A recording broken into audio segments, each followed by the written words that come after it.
오늘은 10계명, 2계명 시간입니다. 지난주에는 우리가 1계명을 배웠습니다. 1계명을 암송을 하자고 했잖아요. 계속해서 암송을 할 건데 여러분 이 시간에 먼저 시험을 치르도록 하겠습니다. 그냥 하자고 하면 좀 당황스럽고 또 교회를 처음 오셨거나 이런 분들은 좀 더 마음이 힘드실 것 같아서 착한 목사가 여러분에게 화면에 1계명을 띄워드리도록 하겠습니다. 같이 한번 우리 읽도록 하겠습니다. 시작. 너는 나 외에는 다른 신들을 내게 두지 말라. 이제 안 보고 한번 하도록 하겠습니다. 시작. 너무 똑똑하세요. 이제 오늘 2계명을 볼 텐데 오늘 2계명은 이 4절에 이렇게 나와 있습니다. 우리 4절 말씀을 다시 한번 읽어보도록 하겠습니다. 시작. 너를 위하여 새긴 우상을 만들지 말고 또 위로 하늘에 있는 것이나 아래로 땅에 있는 것이나 땅 아래 물속에 있는 것에 어떤 형상도 만들지 말며. 이걸 다 외우셔야 돼요. 실은 2계명은요 4절만 있는 것이 아닙니다. 4절에서 6절까지 있어요. 이걸 다 외우라고 하는 것은 제가 너무나도 모진 목사가 될 것 같아서 앞에 있는 첫 문장만 우리가 한번 다시 좀 떼어서 좀 읽어보도록 하겠습니다. 우리 2계명 같이 한번 읽겠습니다. 시작. 너를 위하여 새긴 우상을 만들지 말라. 한 번 더 하겠습니다. 시작. 이제 안 보고 한번 해보도록 하겠습니다. 시작. 네, 오늘 우리가 2계명을 살필 텐데 2계명 하게 되면 가장 먼저 떠오르는 단어는요 우상입니다. 우상이 우리에게 항상 각인이 돼 있고 잡혀 있는 가운데 어떠한 일들이 실은 발생하게 되냐면 이 말씀을 잘못 이해하는 가운데 그 단군 이런 신상을 훼손하는 일들, 이 사진을 보시게 되면 이런 일들이 이제 가끔 과격 우리 성도들을 통해서 발생할 때가 이렇게 있습니다. 이것뿐만 아니고 절에 들어가서 불상을 훼손한다든지 절에 방화를 한다든지 이런 일들이 발생한 것을 보게 됩니다. 이건요 2계명을 잘못 이해한 모습입니다. 이러한 행동은요 복음 전파와 기독교 이미지 제고에 어떠한 도움도 되지 않는 잘못된 행동이라고 할 수가 있겠습니다. 오늘 우리가 2계명 말씀을 이제 보게 될 터인데 지난주에 살폈던 이 1계명은 예배 대상을 말해줍니다. 하나님이라는 것이죠. 오늘 살필 2계명은 예배 방법을 말해주고 있습니다. 잘못된 방법으로 예배하지 말라. 그렇다면 잘못된 방법으로 예배하는 것이 무엇인가? 이것은요 형상을 만들어서 형상에게 예배하는 것입니다. 10계명, 2계명이 우리에게 두 가지 행동 강령을 보여주고 있습니다. 첫 번째로는 이방신들의 형상을 만들지 말고 그들에게 예배하지도 말고, 두 번째로는 하나님의 형상도 만들지 말고 그 형상에 예배하지 말라라는 사실입니다. 여러분 이 내용이 현대를 사는 우리에게는요 전혀 어렵지 않을 것입니다. 여러분들 가운데 혹시 미술이라든지 이 조각에 관심 있는 분이 계십니까? 집에서 지난 한 주간 동안 열심히 조각하는 가운데 여러 가지 신상을 만드신 분 계십니까? 취미 활동으로 불상을 만드신 분이 계십니까? 한 분도 계시지 않을 거예요. 지난주 이렇게 명절 때 보니까 안 보이시더라고요. 식구들하고 여행을 갔는데 절에 가서 부처님께 혹시 지난주에 예배 드리신 분 안 계실 거라고요. 우리에게는 상당히 좀 거리가 먼 이런 내용일 것인데 이 당시 살고 있었던 이스라엘 백성들에게는 그렇지 않았다는 사실입니다. 왜 그러냐면 이 고대 근동의 사람들은 모든 신들에게 다 신상이 있었기 때문에 그래요.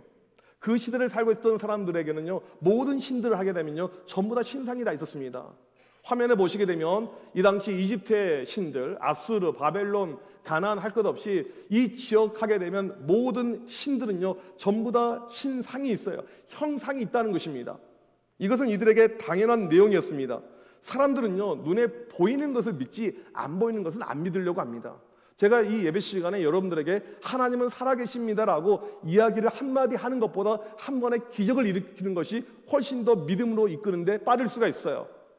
100번을 제가 하나님 살아계십니다라고 이야기하기보다는 이 예배 시간에 앞을 못 보던 사람이 앞을 보게 됩니다. 그러면 여러분들 하나님의 살아계심을 오히려 믿게 될 것입니다. 우리는 무엇인가 눈에 보이는 것을 믿으려고 하죠. 고대 사람들은요 신은 한 자리에 있다고 믿었습니다. 그 자리에 신상을 세워놓고 그 신이 거기에 거주한다고 믿었습니다. 그리고 이 신상이 크면 클수록요 능력이 크다고 믿었어요. 지금 중국에 가보게 되면요 전 세계에서 가장 큰 불상이 있습니다. 이 불상의 높이가 얼마가 되는 줄 아십니까? 153m예요. 이게 전 세계에서 1등 불상. 2등 불상은 어딨냐면요, 미얀마에 있습니다. 129m짜리. 왜 이렇게 크게 만들까요? 능력이 크다고 사람들은 생각을 하는 것입니다. 이스라엘 백성들이 430년 동안 있었던 이집트는 다양한 종교들이 있었고 수많은 신들이 있었습니다.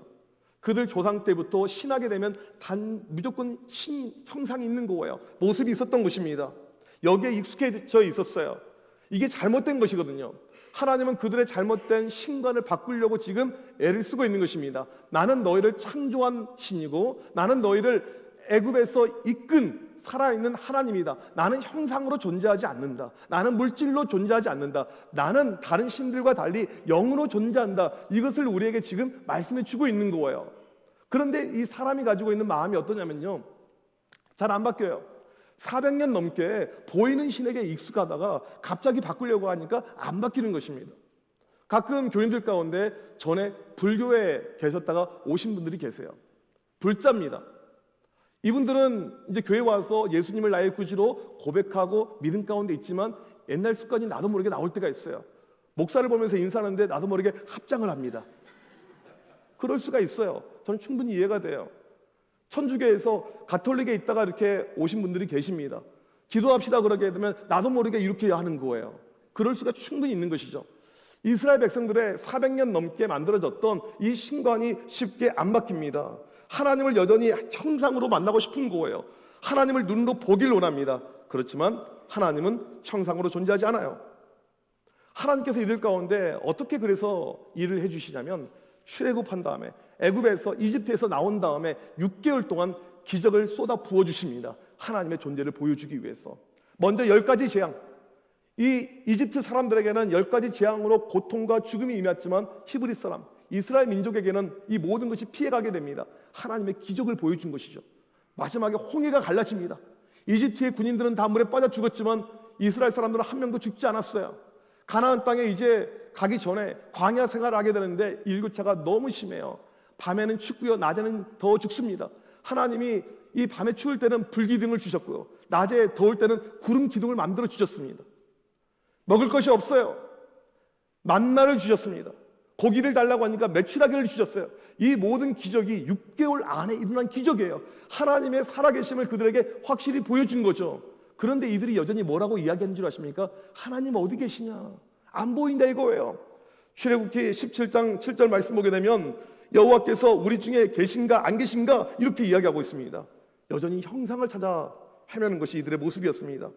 400년 넘게 형상에 익숙했던 것이 이들의 모습이었기 때문에 여전히 하나님 하게 되면 형상을 원하고 있는 것입니다. 그러다가 큰 사건이 하나 터지게 됩니다. 이 당시 하나님과 소통하고 있었던 사람이 누굽니까? 모세이죠.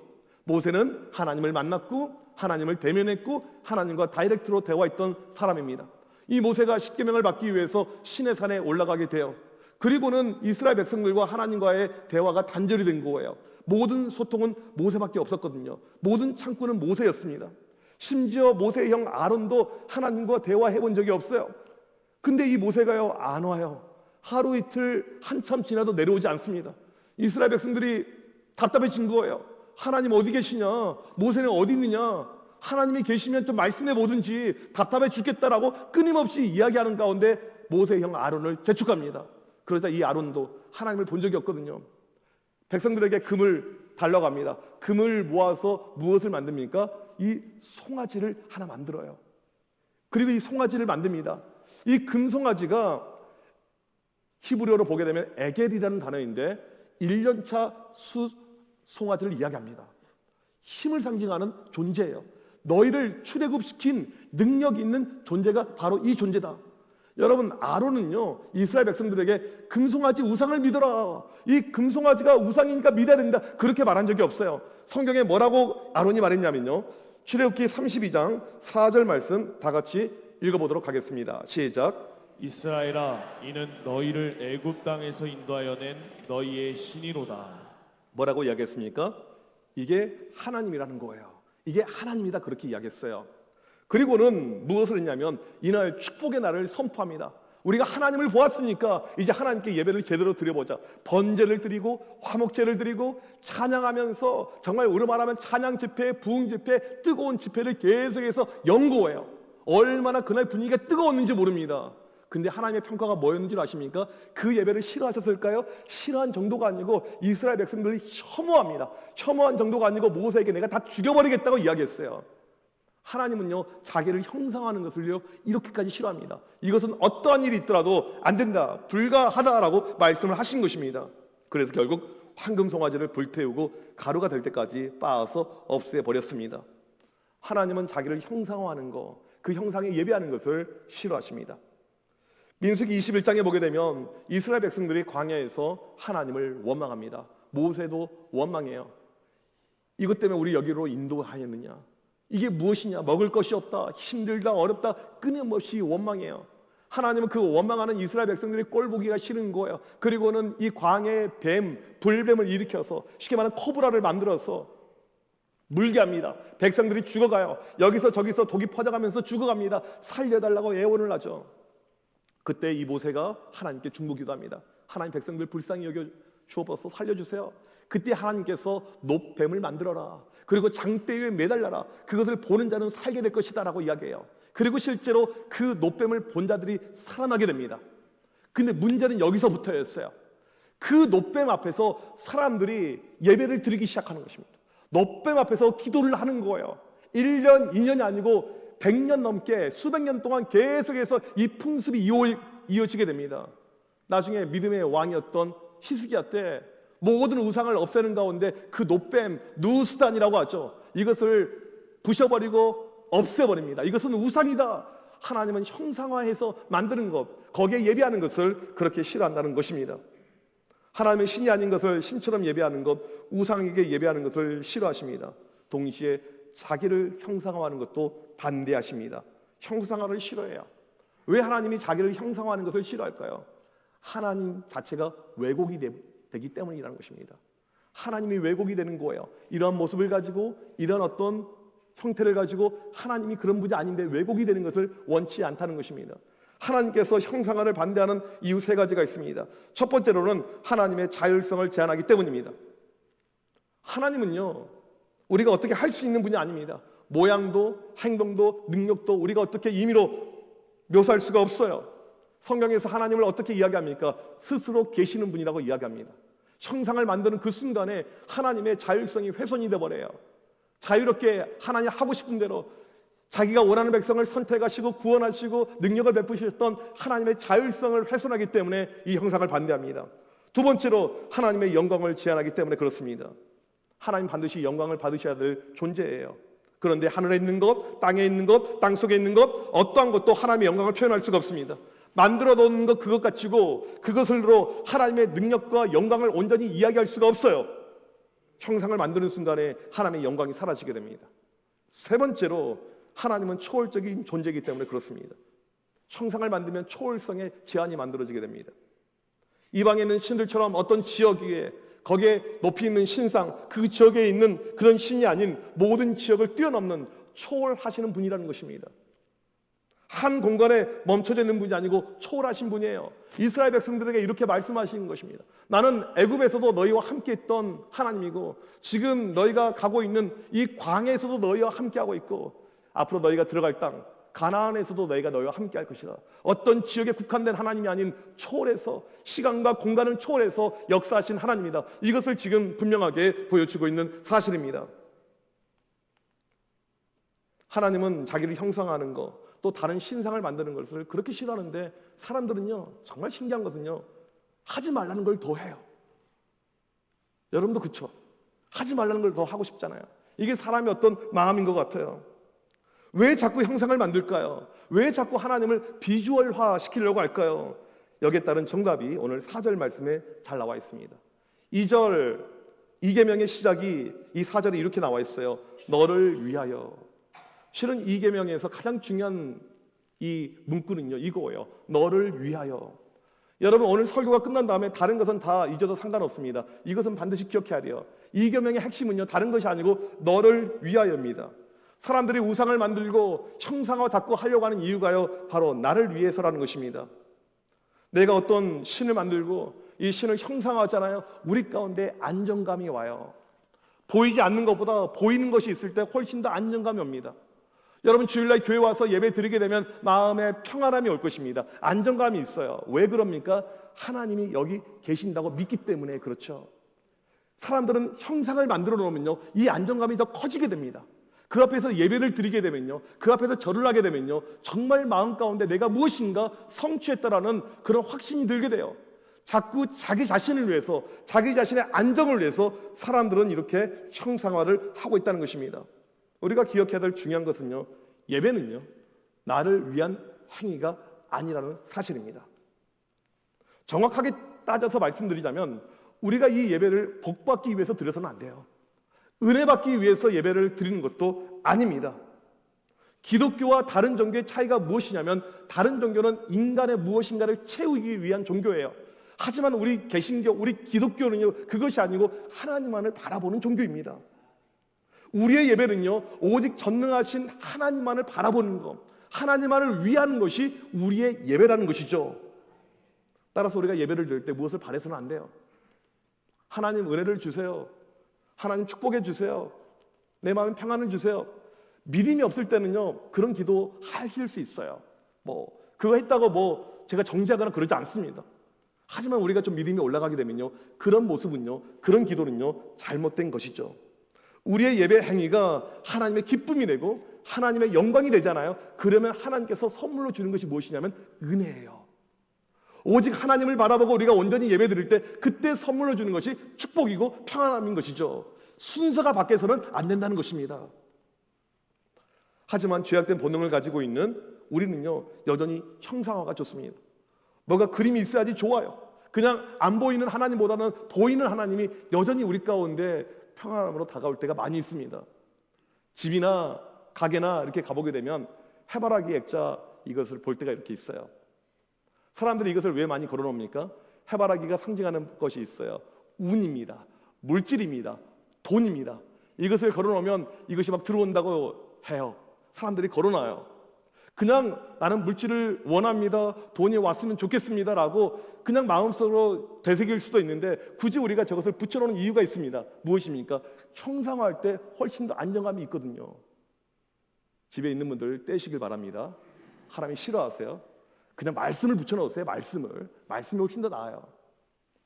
여러분 브라질에 가보게 되면 리오데자네이루 그 큰 이 도시 위에 꼭대기에 예수상이 이렇게 있습니다.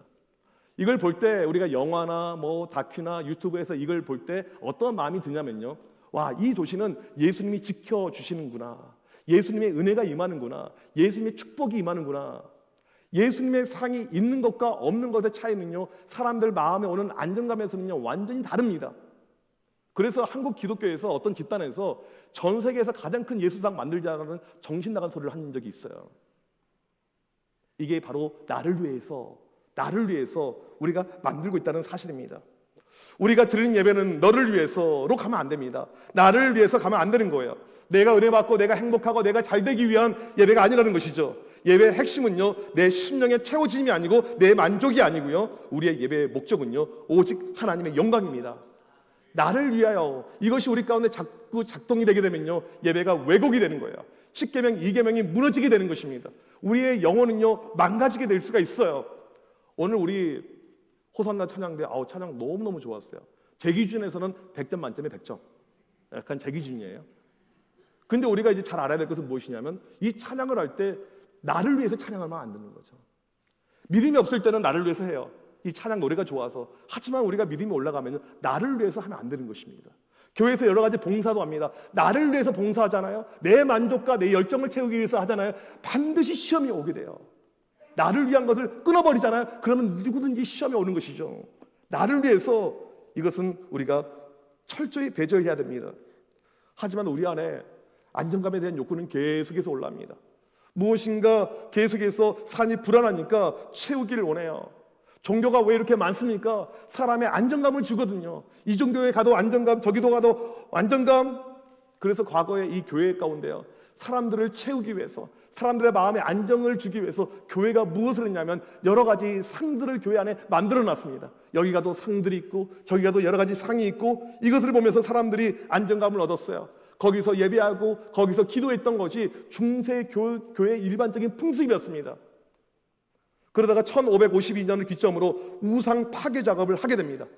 그리고 개신교는 모든 상을 다 없앴어요. 나를 위해서 예배하면 안 되고, 내가 들어가면 안 되고, 내 만족이 들어가면 안 되기 때문에, 이 이유 때문에 모든 상을 다 없애게 되었습니다. 가톨릭에 가보게 되면 여러분 마리아상이 있습니다. 유럽 여행을 가보게 되면 많은 교회 성당에 보게 되면 이런 상들, 다양한 이 조각들을 보게 될 것입니다. 이 모든 것이요 나를 위해서라는 것입니다. 하지만 개신교회는 이런 상을 허용하지 않아요. 나를 위해서, 이건 잘못했다는 것이죠. 심지어 저희 보수적인 합동교단 같은 경우에는요, 교회 분당에 십자가도 놓지 말자, 그렇게 이야기를 하잖아요. 그것 자체도 나를 위한 우상이 될 수 있다는 사실이기 때문에 그렇습니다. 오늘 말씀에서 하나님께서 우상을 만들지 말고 그것에게 절하고 섬기지 말라고 합니다. 우상을 반대하는 이유가 무엇입니까? 우상 역시 너를 위하여. 사람들이 우상을 만드는 이유가 무엇입니까? 내 만족을 채우기 위해서, 내 욕심을 채우기 위해서, 내 탐욕을 채우기 위해서. 팀 켈러 목사님이 쓴 내가 만든 신이라는 책을 보게 되면요, 세상에 우상이 너무나도 많이 있는데 우리의 마음은 우상 공장이라고 이야기합니다. 끊임없이 우리는 나를 위한 것을 만들어내요. 이것도 만들고 저것도 만들고 다양한 것을 계속해서 만들어내고 있습니다. 내 안에 하나님보다 우선이 되는 어떤 것이 계속 만들어지면 그 모든 것은 다 우상이라는 사실입니다. 이 팀 켈러 목사님 책에서 첫 번째로 말하고 있는 우상이 있어요. 그것이 무엇인 줄 아십니까? 평생 소원이에요. 평생 소원. 내가 평생 꿈꿔왔던 것, 정말 평생 바라왔던 것, 그것이 우상이 될 수 있다는 것입니다. 하나님보다 위로 가버리고 하나님보다 더 위에 우선순위까지 가운데 있으면 내가 평생 꿈꾸고 바라왔던 바로 그것이 우상으로 간다는 것입니다.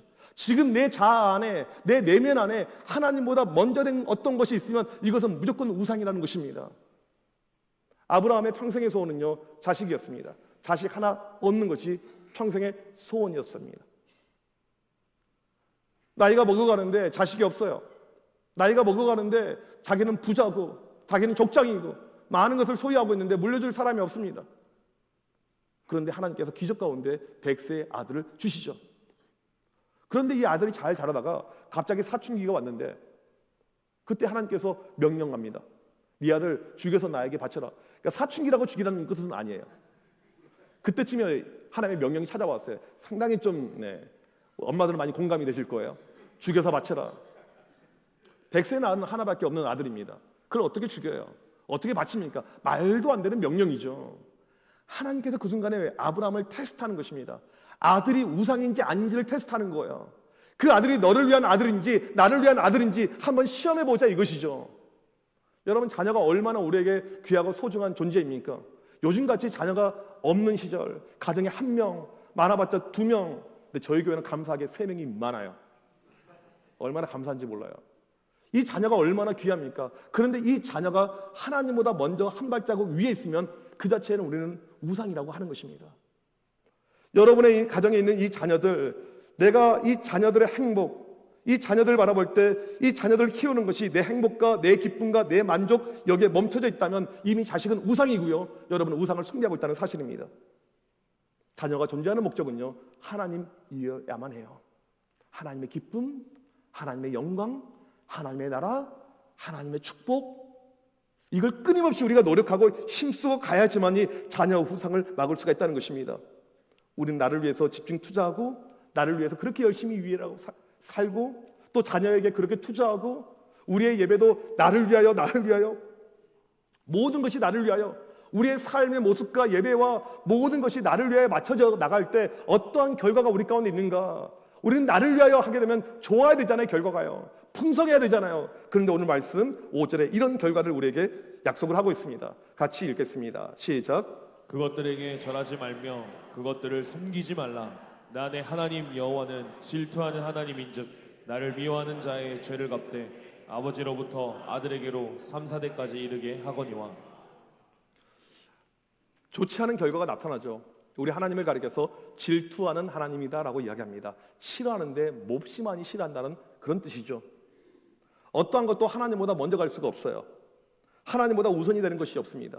예배의 행위도, 예배의 연습 그 자체도 하나님보다 먼저 가게 되면 그것도 우상이 될 수가 있고요. 여러분의 직장도요, 여러분이 힘써 모았던 그 재물도요, 여러분의 그 소중한 금쪽이 자녀들도요 하나님보다 위에 있으면 모두가 다 우상이 되어서 하나님의 징벌, 하나님의 저주가 임한다고 말씀을 하고 있습니다. 근데 이 저주가요 3대, 4대까지 갈 것이다 라고 이야기해요. 3, 4대가 의미하는 바가 무엇이냐면요, 이 당시는 대가족 사회였습니다. 가정 안에 할아버지, 심지어는 증조 할아버지가 같이 살았어요. 너희 가정의 목표와 방향성이 너를 위하여, 너희 가정을 위하여, 식구들을 위하여 거기에만 오직 맞춰져 있으면 너희 가정은 내가 축복하지 않을 것이다, 이렇게 끝나는 것이 아니고 심판할 것이다, 저주할 것이다, 가족 전체를 향해서 주고 있는 메시지라는 사실입니다. 그렇다면 우리가 이 모습이 아닌 반대로 가야 되죠. 우리 가정은 어떤 경우라도 나를 위하여를 철저히 제거하는 가정이 되는 것입니다. 예배 안에도 나를 위한 것이 없습니다. 하나님이에요. 나를 위하는 것의 반대는요 오직 하나님을 위하는 것입니다. 자녀의 인생도 하나님입니다. 하나님께 맡겨드렸어요. 하나님께 올려드렸습니다. 내 직장도, 내 사업터도, 내 일터도 모든 것이 하나님입니다. 하나님을 위하여, 하나님을 위하여. 내 만족과 내 행복과 이것을 다 뒤로하고 하나님밖에 없습니다. 하나님의 영광밖에 없습니다. 나를 위한 것을 완벽하게 제거하고 살아갈 때 그 인생 가운데 어떠한 약속이 있는가? 오늘 6절에 이런 약속이 있습니다. 같이 한번 읽겠습니다. 시작. 나를 사랑하고 내 계명을 지키는 자에게는 천대까지 은혜를 베푸느니라. 하나님의 은혜가 임하는데요 천대까지예요. 이것은 무제한을 이야기합니다. 무한대를 이야기하는 거예요. 하나님께서 우리에게 주시는 최고의 선물이 무엇입니까? 은혜잖아요. 근데 그 은혜가 무한대로 계속 흘러가게 됩니다. 언제요? 나를 제거할 때, 나를 제거할 때, 우리를 제거할 때, 식구들을 제거할 때. 이게 쉽지 않아요. 하나님께서 이것을 제거해야지만이 너에게 은혜가 있을 거라고 말씀해 주고 있습니다. 십계명은요 하나님의 사랑의 표현입니다. 십계명은요 지킬 때 놀라운 복이 찾아오게 된다는 사실을 믿으시길 바랍니다.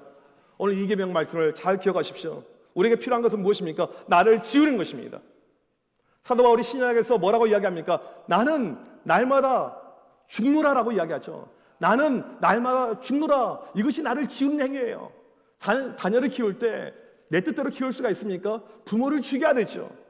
여러분 돈을 벌 때 요즘 경기가 얼마나 어렵습니까? 어려워요. 나를 죽이는 것입니다. 우리의 예배 행위도 마찬가지고요, 교회 봉사도 마찬가지고요. 나를 죽이는 거, 나를 지울 때 그때 하나님의 놀라운 은혜가 임한다고 약속을 하고 있습니다. 오늘 이 말씀을 기억하면서 하나님 천대에 베풀어 주신 은혜 나에게도, 우리 가정에도, 내 주변에도 허락하여 주옵소서. 믿음을 가지고 나아가는 우리 모두가 되시길 주님의 이름으로 간절히 축복합니다. 우리 시간 자리에서 일어나셔서 함께 이 찬양 고백하길 원합니다. 오늘 철저히 나를 지우면서, 나를 죽이면서 우리에게 필요한 것이 무엇입니까? 내 눈은 주의 영광을 보는 것입니다. 주님의 얼굴을 보는 것입니다. 주님의 영광만을 우리가 구하고 나갈 때 나를 지우고 하나님의 놀라운 은혜가 우리 가운데 임할 줄 믿습니다. 우리 시간 같이 찬양하겠습니다.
우리 가운데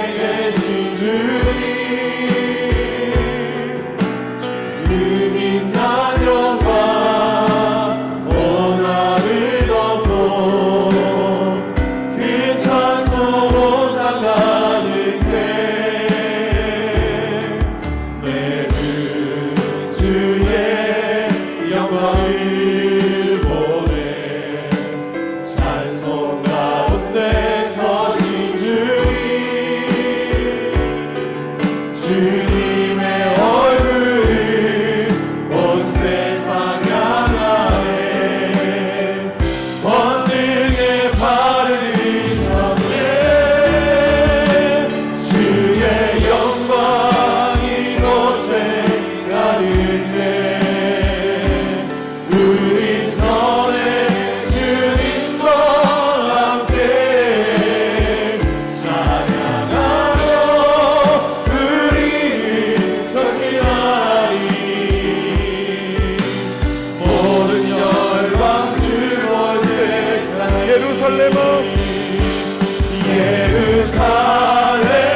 예루살렘아 여호와를 찬송할지어다 내 하나님을 감사하리로 그 앞에 나가며 주 임재 앞에 경배 예루살렘아 예루살렘아 여호와를 찬송할지어다 내 하나님을 감사하리로 그 앞에 나가며 주 임재 앞에 경배 이 시간 주신 말씀을 기억하며 함께 기도하길 원합니다. 하나님은 나를 지우길 원합니다. 예배에 사람이 드러나는 것을 지우길 원합니다. 우리 내면에 내가 중심되는 것을 지우길 원합니다. 하나님 이 시간 우리 안에 있는 헛된 마음들, 우상들, 내 자아들 다 지우게 하여 주옵소서. 오직 하나님만 바라보며 하나님의 얼굴을 구하게 하여 주옵소서. 하나님의 영광만을 구하는 우리가 될 수 있도록 인도하여 주시옵소서. 이 시간 주여 한번 외치고 간절히 기도합니다. 주여! 하나님 아버지 이 시간 간절히 기도합니다. 하나님 나를 지우게 하여 주옵소서. 나를 위한 모든 것을 지우게 하여 주옵소서. 내 자아를 지우게 하여 주옵소서. 예배 가운데 내가 들어오는 옆으로 인도하여 주옵소서. 하나님의 영광을 넘쳐나게 하여 주옵소서. 하나님을 구하게 하여 주옵소서. 오늘도 내 심령 안에 내 내면 안에 내가 지워지는 놀라운 역사가 나타나게 하여 주옵소서.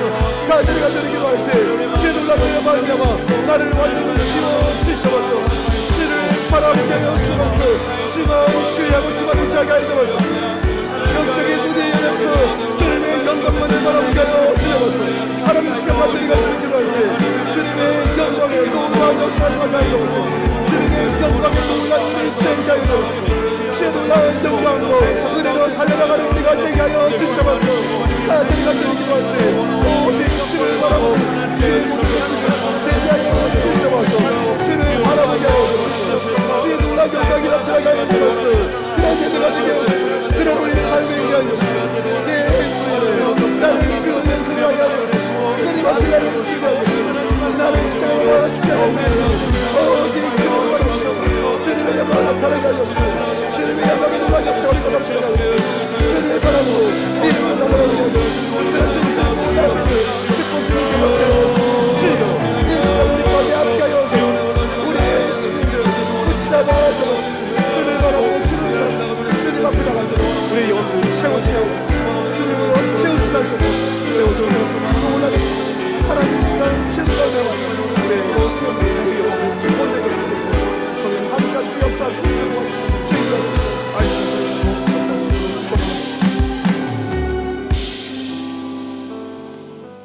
하나님 너를 위하여 우상을 만들지 말고 그것에게 절하지 말고 섬기지 말라고 하였는데 우리 안에 나를 위하는 것들이 너무나도 많았음을 고백합니다. 하나님 우리 안에 있는 하나님보다 우선되는 모든 것을 다 지우게 하여 주옵소서. 나를 위하는 모든 행위를 다 중단케 하여 주시옵소서. 오직 하나님만 바라보며 하나님의 영광만 구하는 우리가 되게 하여 주시옵소서. 지금은 우리 주 예수 그리스도의 크신 은혜와 하나님 아버지의 무한하신 사랑하심과 성령님의 이르고 통하심이 나를 지우고 오직 하나님만을 바라보고 하나님의 영광만을 세우길 원하는 주의 모든 백성들 머리머리 위에 지금부터 영원토록 함께 있을지어다. 아멘.